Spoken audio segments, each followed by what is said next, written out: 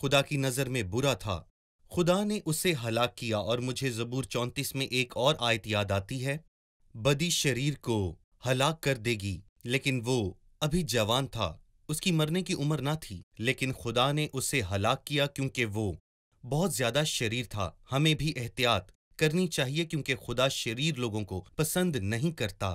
اس کو ہلاک کر دیا گیا، اس کی وجہ وہ ایک خاص انداز میں شریر تھا جو خدا کو بالکل بھی پسند نہیں۔ آئیں توجہ دیں، خدا کی آنکھ کے سامنے برائی کی گئی، میں فقط تیرا ہی گناہگار ہوں، اور وہ کام کیا جو تجھے پسند نہیں ہے۔ لیکن ایک اور مسئلہ تھا جو کہ اون کے ساتھ تھا۔ ہم اس کو پڑھنا چاہیں گے جیسے کہ 38ویں باب میں لکھا ہے کہ اس نے کہا کہ اپنے بھائی کی بیوی تمر کے پاس جا اور اس کے ساتھ بہنوئی کا قرض ادا کر۔ اور بائبل ہمیں بتاتی ہے کہ اون یہ جانتا تھا کہ یہ نسل میری نہ کہلائے گی، سو یوں ہوا جب وہ اپنے بھائی کی بیوی کے پاس جاتا ہے تو اپنا نطفہ زمین پر گرا دیتا تھا کہ مبادا اس کے بھائی کے نام سے نسل چلے۔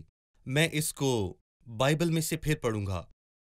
جب بھی وہ اپنے بھائی کی بیوی کے پاس جاتا تھا، وہ نطفے کو زمین پر ضائع کر دیتا تھا تاکہ اس کے بھائی کے نام سے اس کی نسل نہ چلے۔ اور اس کا مطلب یہ ہے کہ پیدائش پر قابو پانے والا وہ پہلا شریر شخص تھا۔ وہ جانتا تھا کہ کہا نسل اس جاتا کی ہے کہ نہیں یہ کہلائے انزال گی۔ خارجی ہے۔ جی، اور وہ یہ سب کرنا نہیں چاہتا تھا، لیکن پھر بھی وہ اپنا نطفہ زمین پر گرا دیتا، اور خدا کی نظر میں یہ فعل بہت برا تھا۔ اور بھائی یاد، یہاں پر یہ بات ہمیں بھی ایک بہت اہم سبق دیتی ہے کہ ایسی کوئی جگہ نہیں جہاں پہ ہمیں خدا دیکھ نہیں سکتا، اور خدا ہمیں ہر جگہ پر دیکھ سکتا ہے۔ میں تیری روح سے بھاگ کر کہاں جاؤں اور تیرے چہرے سے کہاں اوجھل ہوں؟ دنیا میں ایسی کوئی جگہ نہیں ہے جو خدا کی آنکھوں سے دور ہے اور جہاں ہم چھپ سکتے ہیں۔ اس لیے میں سب کو یہ کہنا چاہتا ہوں کہ ہمیں خدا کے خوف میں زندگی گزارنی ہے۔ صحیح، یعقوب اپنے بیٹوں کے ساتھ مصر میں آ رہا ہے، لیکن پڑھنے سے ہمیں معلوم ہوتا ہے کہ یوسف اپنے خاندان کے ساتھ مصر ہی میں رہنا چاہتا تھا، لیکن ہم اسے ابراہیم کے کہے گئے جی، پہلے الفاظ اور بعد کے الفاظ کے ساتھ جوڑنا چاہتے ہیں۔ خدا کا نام مبارک ہو۔ حقیقی اسرائیل بننے کے لیے مصر آنا ہے، اور میں نے اپنے بیٹے کو مصر سے بلایا۔ مہربانی سے میں چاہتا ہوں کہ آپ ہم سب کو اس بات کو پوری بائبل سے جوڑ کر بتائیے۔ بے شک یوسف اپنے خاندان اور اپنے گھرانے کو بچانا چاہتا تھا، اس لیے اس نے ان سے کہا کہ تم سب یہاں آ جاؤ ورنہ قحط تمہیں مار دے گا، کیونکہ ایسا ہوگا کہ 7 سال وہاں اناج نہ ہوگا۔ اور یہ پہلے کہے گئے کلام کی تصدیق تھی جو کہ خدا نے ابراہیم سے پیدائش کے 15ویں باب میں کہا تھا، یقین جان کہ تیری نسل کے لوگ ایسے ملک میں جو ان کا نہیں پردیسی ہوں گے۔ لیکن اس نے کچھ حیران کن کہا جو انہوں نے پہلے کبھی نہ سنا تھا، کہ وہ وہاں غلام ہوں گے اور وہ ان کو دکھ دیں گے۔ اور جب یعقوب اور یوسف کے بھائی وہاں گئے تو انہیں بڑے اعزاز سے نوازا گیا، اور فرعون نے اس سے کہا کہ اپنے بھائیوں کو بہترین زمین پر آباد کر، وہ میرے لیے قیمتی ہیں کیونکہ وہ میرے عزیز کے بھائی ہیں جس نے ملک مصر کو بچایا ہے۔ اور پھر خروج کے پہلے باب میں ایک نیا بادشاہ آتا ہے جو یوسف کو نہیں جانتا، اور یہاں پر ہم دیکھتے ہیں کہ خدا پرانے دنوں میں مستقبل کو کیسے جانتا تھا، بلکہ تاریخ رقم کر رہا صحیح۔ تھا۔ خدا مستقبل کو جانتا ہی نہیں بلکہ وہ مستقبل کو بناتا ہے، یہ ہمارا خدا ہے۔ اور جب معاشی نقطۂ نظر سے اسرائیل مصر کو گیا، اور اسی طرح مسیح کو بھی مصر کو جانا تھا۔ اور میں یہاں پر یہ کہوں گا کہ ہوسیہ میں لکھا ہے، میرا کلام پورا ہوا اور میں نے اپنے بیٹے کو مصر بلایا۔ صحیح۔ مصر آنے والوں کے ناموں کی فہرست میں سب سے آخر میں یہ 27ویں آیت میں ختم ہوئی، سو یعقوب کے گھرانے کے جو لوگ مصر میں آئے وہ سب مل کر 70 ہوئے۔ سب